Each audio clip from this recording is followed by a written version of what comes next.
There's a quiet moment everyone who's ever learned a language knows.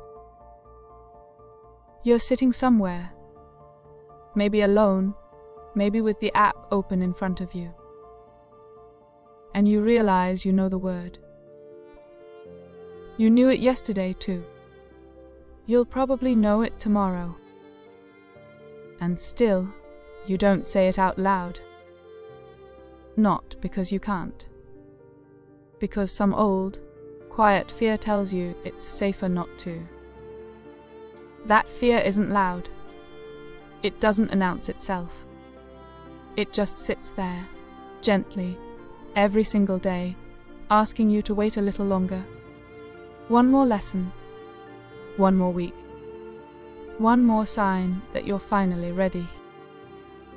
I want to tell you about someone who understood this fear and chose, slowly, deliberately, to walk straight through it. His name was Nelson Mandela. In 1964, he was sent to Robben Island. A small cell, a life sentence. No date written anywhere that told him when, or if, it would end. The men who guarded him spoke Afrikaans, the language of the laws that had taken his freedom, the language of every command barked through iron bars. He had every reason to despise that language, to never let it touch his lips.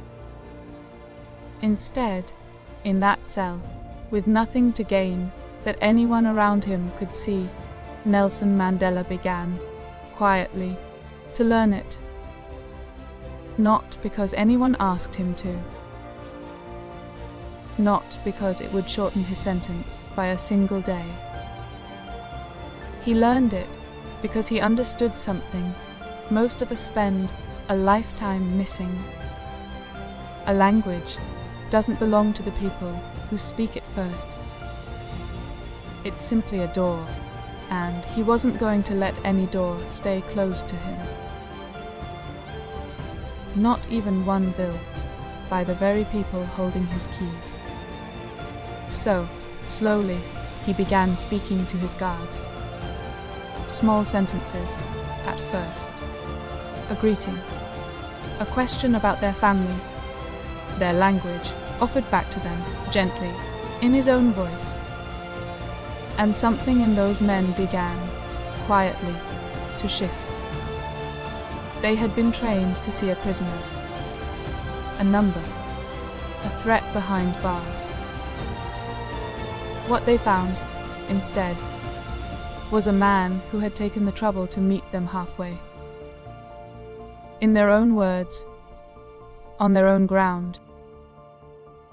Years later, Mandela put it more simply than anyone ever has. If you talk to a man in a language he understands, that goes to his head.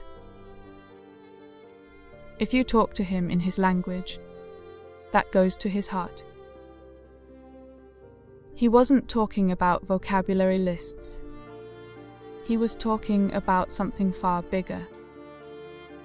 The difference between being understood and being truly felt. And here is the part I want you to sit with for a moment. He did this from a cell the size of a parking space, with no certainty he would ever walk free, with every reason in the world to give up before he'd even begun. And you, wherever you are right now, however far behind you feel, you have more freedom in your pocket than he had in his entire world. A phone, an app, a native speaker one video call away. Every door he had to fight quietly for years to open, you can open in seconds. So let this be the moment something shifts in you too. Not because the language got easier. It didn't. It won't. But because you finally understand what Mandela understood on a concrete floor decades ago. The wall was never the words. It was the silence you chose instead of them. So speak today, imperfectly if you have to, loudly if you can. Let the wrong word leave your mouth and discover, the way he did, that nothing terrible happens. The door was never locked. You were just the one standing in front of it, waiting for permission that was never coming from anywhere but you.